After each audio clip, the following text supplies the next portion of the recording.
Buenas, time. Boa tarde. Tava aqui andando hoje de novo no mato, todo sujo de lama. As estradas que a gente está arrumando aqui parece que não estão sendo arrumadas. Só parece. Tá tudo sujo de lama. O trator passa e forma essas facas aqui, ó, aonde ele passa, sabe? E quanto mais ele passa, trator, maquinário que a gente tem ali, né? Quanto mais ele passa, pior vai ficando.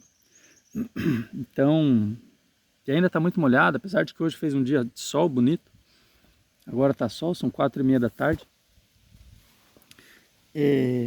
Sentei aqui nesse barranco aqui um pouco para respirar um pouco. Na minha frente tem um morro, mata nativa, um pouco de reflorestamento, mas atrás dele um morro. Então eu sentei aqui um pouco para refletir. E eu gostaria de conversar um pouco com vocês. Conversar não, falar, né? Comentar. Não tem como uma pessoa que gosta de pensar em sobrevivência, né, não comentar sobre o caso que está acontecendo aqui. Agora eu fiquei sabendo ontem, obviamente, ontem que aconteceu, né, mas eu fiquei sabendo ontem à noite.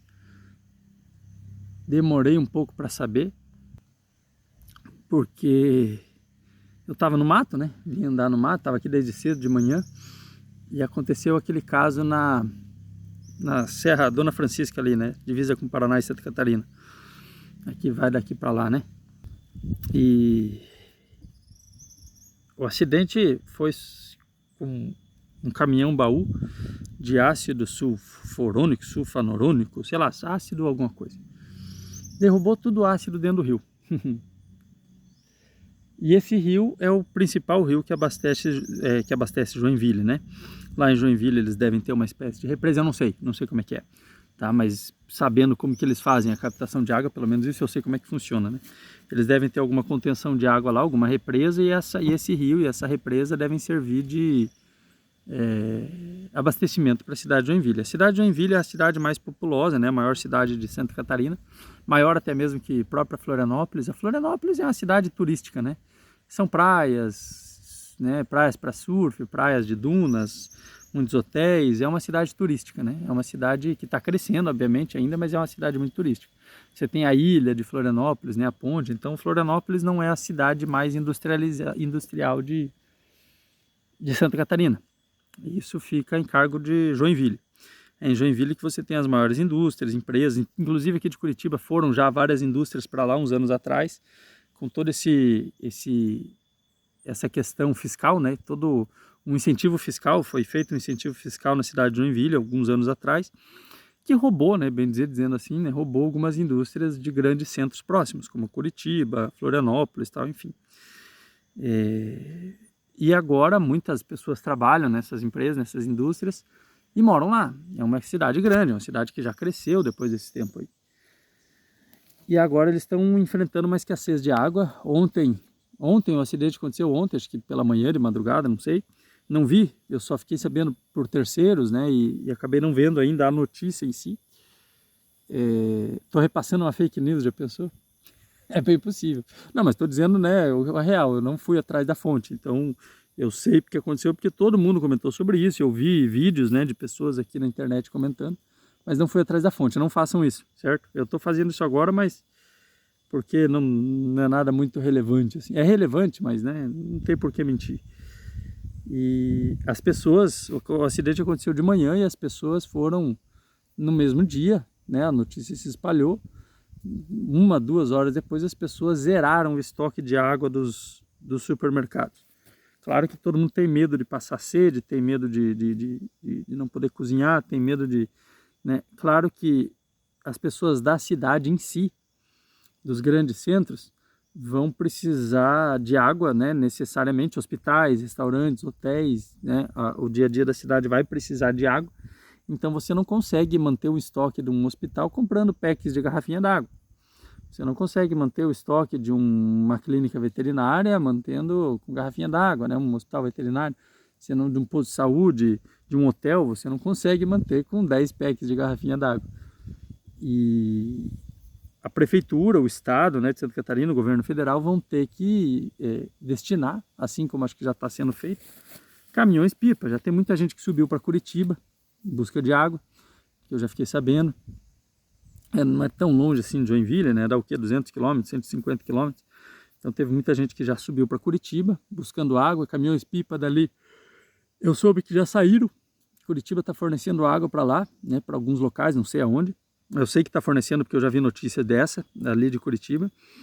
E provavelmente de outros locais em Santa Catarina também, né? De locais próximos ali também. Todos próximos vão ter que se reunir e se ajudar para destinar água para eles lá. Mas onde eu queria chegar é no seguinte: não precisou de muito, não precisa de muito, na verdade, para que um caos seja instalado, né? As pessoas não vivem sem água, nós não vivemos sem água. Animais, nem pessoas, um hospital não sobrevive sem água, um restaurante não sobrevive sem água. Então não precisou de muito, precisou de 1 minuto, que o caminhão perdeu o freio, desceu na descida, isso não passou mais de 1 minuto, acredito eu, bateu no barranco e contaminou o rio. E esse rio não vai ficar contaminado agora, não vai sair daqui 5 dias, né? Que nem hoje, por exemplo, eu fui mexer numa nascente ali, para arrumar ali, ela estava vazando pelo lado ali, fui fazer uma contenção, eu pisei na água, a água ficou turva, encheu de barro, tudo. Daqui 2 dias, essa água vai correr e vai levar esse barro embora. Tá bom? Ótimo. Será que esse ácido daqui 2 dias, com esse rio correndo, com a vertente levando, ele vai sair? Não vai, porque esse ácido ele é utilizado na produção de sabão, né? De sabão, detergente, ia para indústrias lá de Joinville, inclusive, na fabricação de sabão. E sabão não sai na água assim desse jeito, né? Produtos químicos voltados para essa área de limpeza não saem assim na água tão facilmente. Esse produto vai se instaurar, vai encrostar na borda, na vegetação, ao longo desse rio todo e vai ficar sendo levado aos poucos. Ou seja, essa água vai ficar contaminada por bastante tempo. Então Joinville vai enfrentar uma escassez de água bem grande. Não só agora, nessa semana, durante 2, 3 meses, e olhe lá, se não mais. Então, não precisou de muito para que um enorme caos fosse instaurado. Não precisou de quase nada, na verdade. E eu não estou falando, né, instruindo vocês a fazerem um belo de um estoque de comida, de água, de questão de higiene, não. Mas saibam que as pessoas de um grande centro, como em Curitiba, que eu sei que tem muita gente que me conhece daí, São Paulo, né, inclusive, grandes centros, claro que São Paulo tem vários locais de abastecimento de água, Curitiba também, eu consigo lembrar agora de cabeça aqui de 4, mas deve ter mais de 4. E claro que não é só um deles que vai comprometer toda a água de um grande centro, assim como Curitiba, né? Como Joinville também deve ter outros, mas aquele que foi contaminado é o principal. Então, claro que Curitiba não vai ficar numa escassez de água gigantesca por conta de uma contaminação, né? Mas há 2 anos atrás, para quem é dali, vai lembrar, em 2022 ou 2021, uma coisa assim, nós ficamos, 1 ano, 2, assim, de seguidos, a gente ficou com uma escassez de água por conta de uma seca grande que a gente teve ali. Antes dessa chuvarada, que faz 1 ano chovendo aqui, a gente teve uma seca que durou 1 ano, 2 anos aí. E a gente precisou revezar a água em Curitiba. Teve reservatório que praticamente secou. Secou quase que completamente. Os reservatórios lá próximos de Piraquara, aquela região, ficaram praticamente secos. As captações não conseguiam nem puxar mais água, porque não alcançava mais, o cano não alcançava mais. O abastecimento em alguns locais em Curitiba foi feito com caminhão-pipa, mas ela conseguiu suprir. Claro que a gente ficava 2 dias sem água, e 1 ou 2 com água. Uns 2 ou 3 sem água e 1 ou 2 com água. Eles destinavam parte de cada bairro, né? Cada parte de Curitiba recebia água cada 2 dias. E assim eles foram fazendo um rotativo. Tá bom. Então foi fácil a gente contornar essa situação. Foi difícil, de certa forma, assim, né? Foi muita gente não tinha caixa d'água nesse período, nesse ano em Curitiba, e precisou se adaptar e comprou até uma caixa d'água. Tudo bem, 500 litros, 1000 litros, uma caixa d'água pequena, né? Mas pelo menos para manter a água, porque você precisa a cada 2 dias numa casa com 2 ou 3 pessoas de pelo menos 250, 300 litros de água.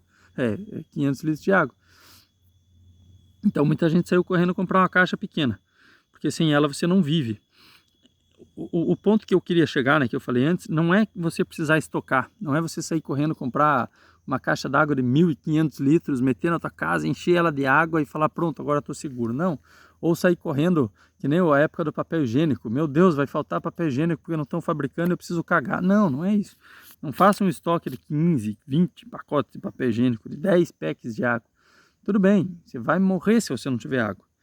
Mas o ponto que eu quero chegar é no seguinte: pensem, reflita um pouco no grande centro que você mora. Pense que não é só a água que você tem necessidade. O que mais você precisa nesse grande centro que você mora, que se acabar, se deixar de existir naquele exato momento, vai gerar um caos, certo? Pensa comigo a internet, tá? Quem mora num grande centro sem internet não vive. Por que não vive? Não digo isso para você, porque você não vai ter acesso ao Instagram, ao WhatsApp, ao teu Facebook, as coisas que você fica clicando aí no dia a dia, né? Nas coisas que você fica assistindo e rindo, nos memes que você vê durante o dia, não. Sem internet não passa cartão de débito, não passa cartão de crédito. Sem internet as maquininhas de cartão não funcionam, você não faz Pix, você não faz transação bancária.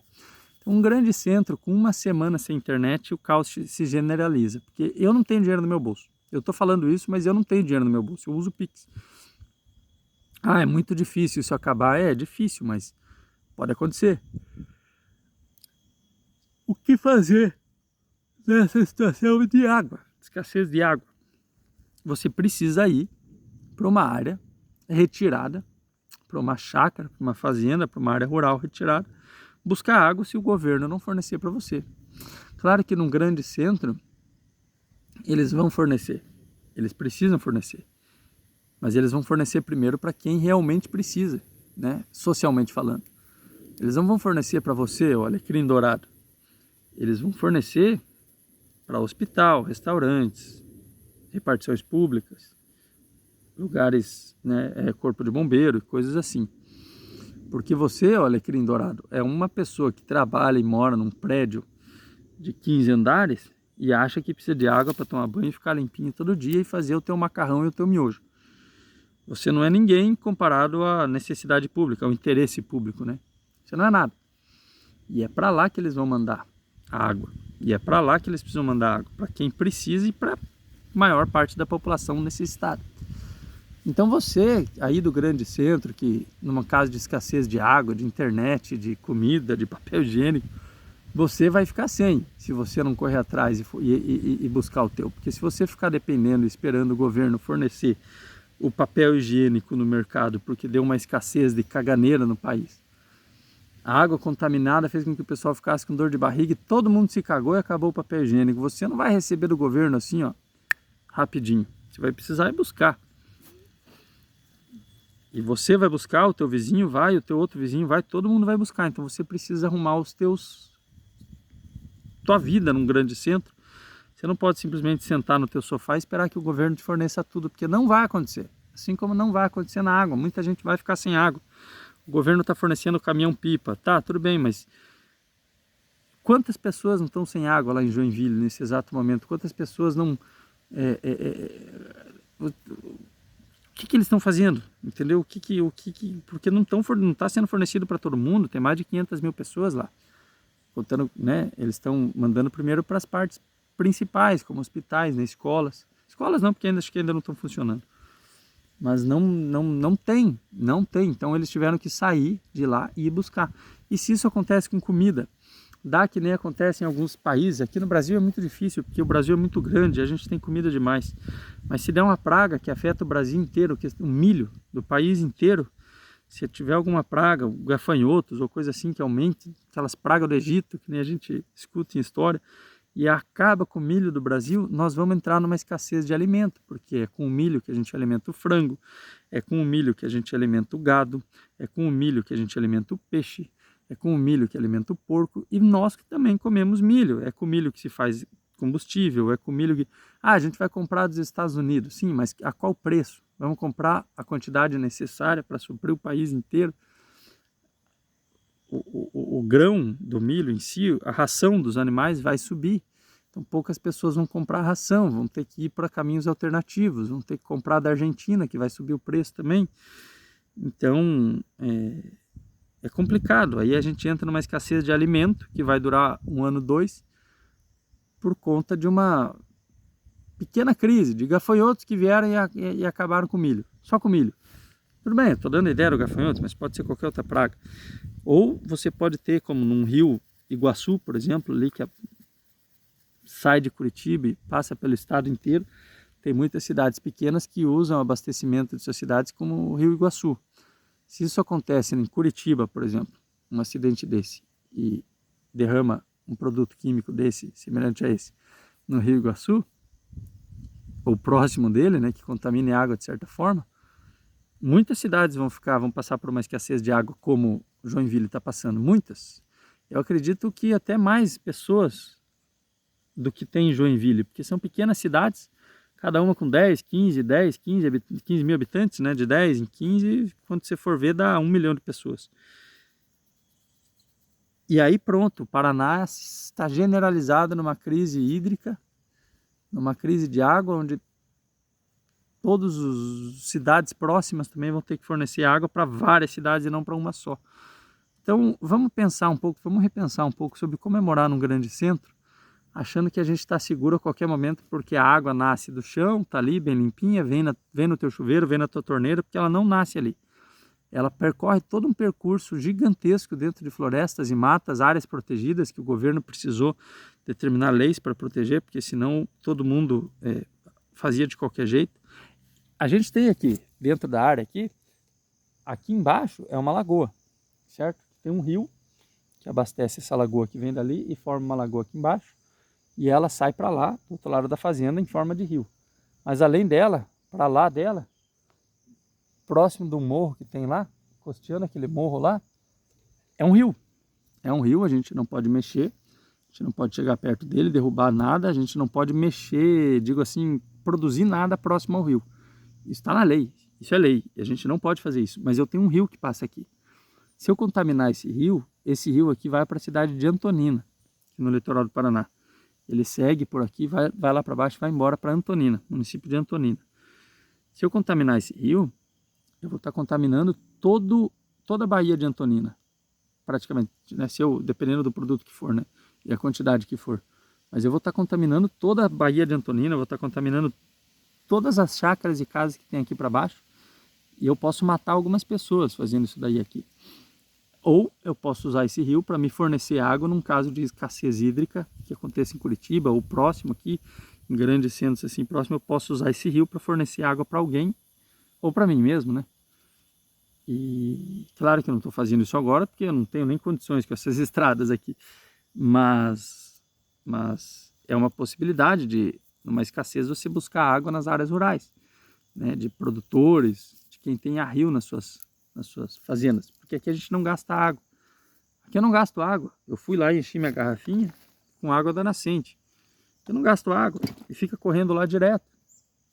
É uma vertente de água lá que cai nas pedras e corre direto. É um rio. Eu não consigo nem secar. Então a gente tem água demais aqui. E é o outro ponto que eu queria chegar. Claro, eu não estou dizendo para vocês saiam da cidade, fujam da cidade, de certa forma, fujam mesmo, tá? Isso é entre parênteses.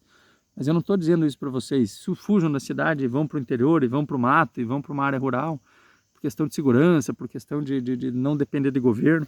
Não, não é isso, porque aqui a gente tem muita coisa para fazer. Aqui a arrumação da estrada sou eu que faço, captação de água sou eu que faço, energia sou eu que faço, alimentos sou eu que faço. Então tudo você tem que se autofornecer, você tem que ser autossustentável para você se fornecer. Eu preciso de água. Então para chegar na água você precisa arrumar a estrada, você precisa ter um caminhão, você precisa ter uma captação, uma bomba, você tem que entender de tudo isso. Então não é isso. Não vão para a área rural só para, preciso de água, então vou para a área rural. Não. Envolve muita coisa, muita coisa. Mas o que eu quero dizer é assim, você no seu grande centro não está protegido 100% a 24 horas por dia, porque o governo está ali para fornecer o necessário, o básico para o interesse público. Você não é ninguém dentro do governo, você não é ninguém dentro do grande centro, você não é ninguém na sua cidade. Você é você.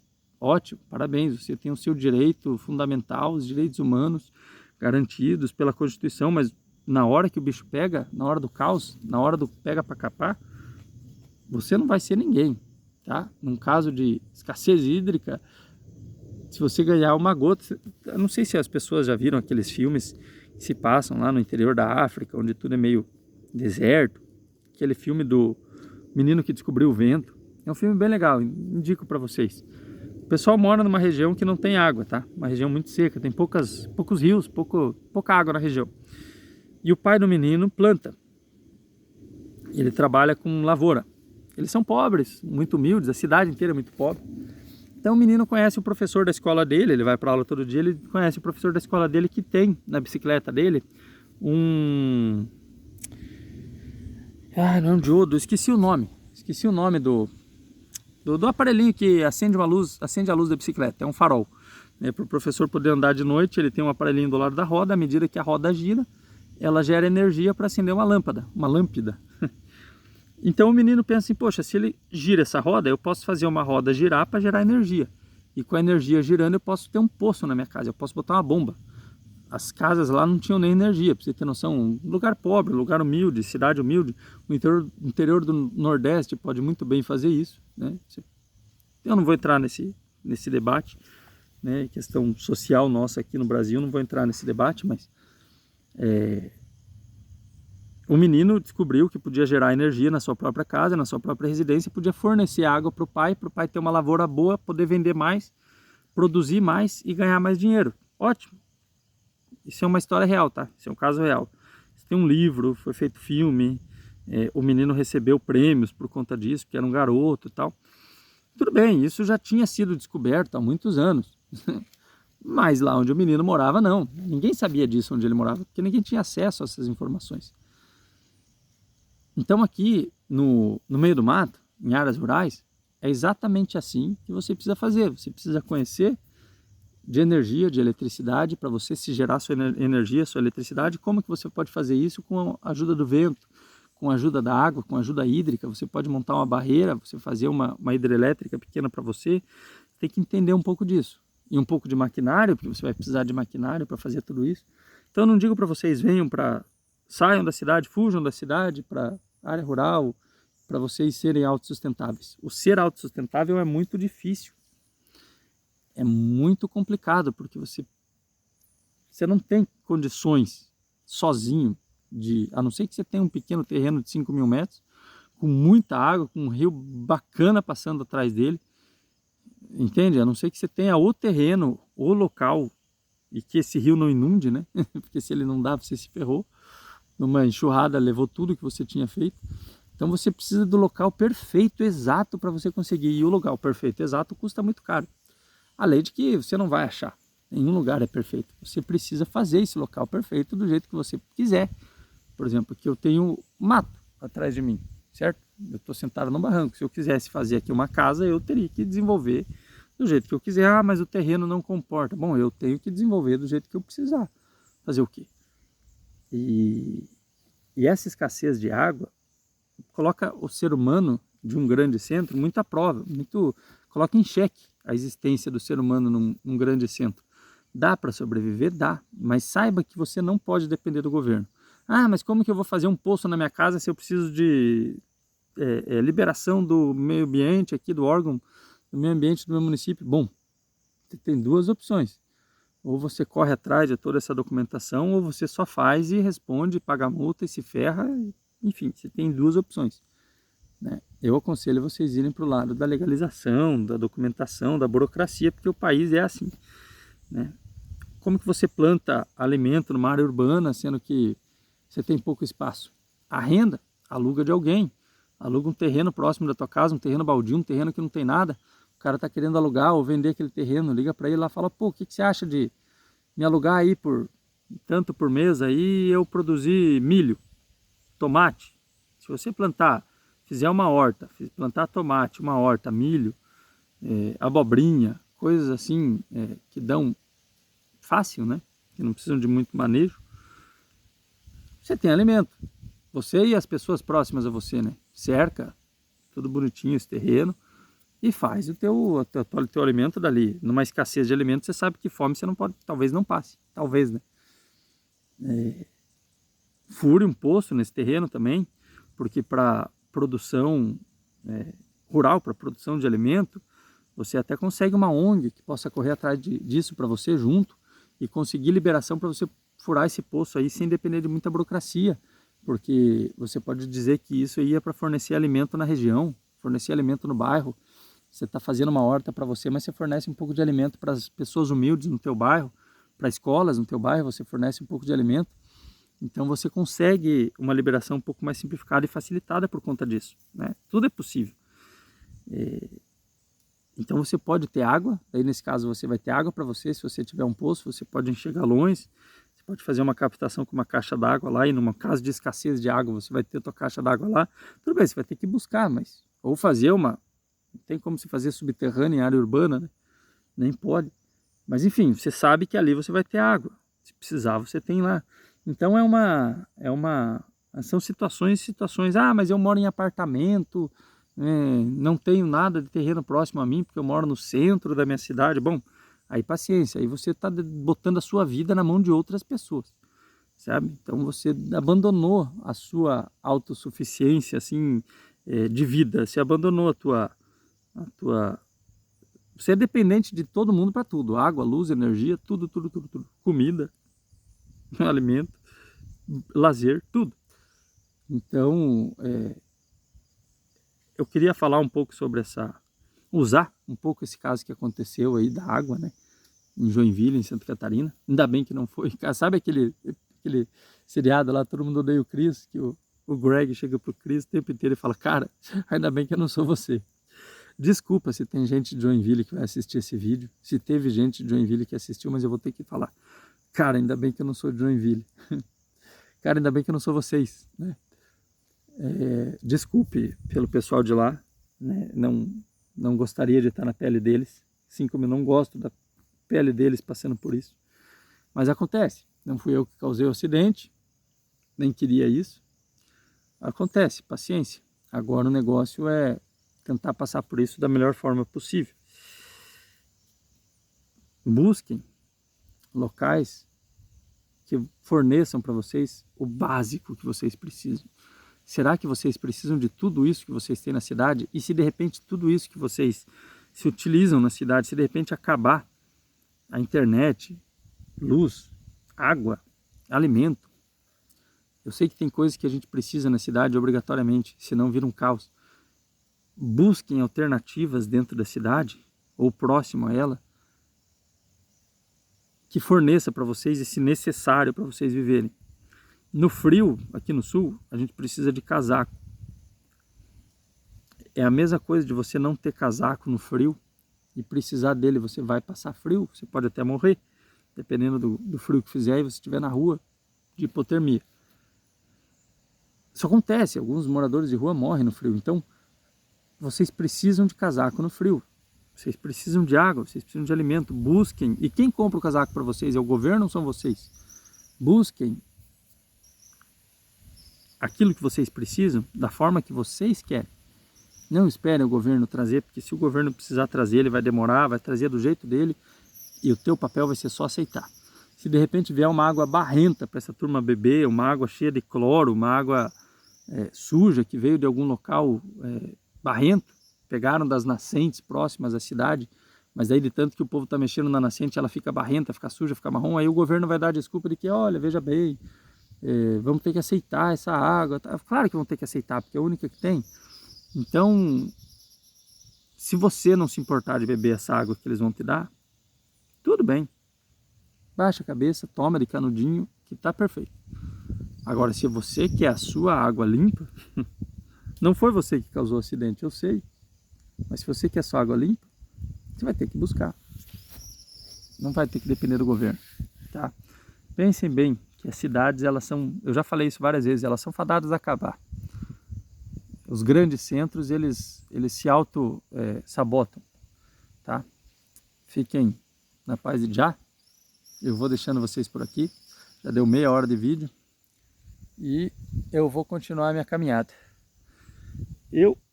Meu chapéu e o meu facão.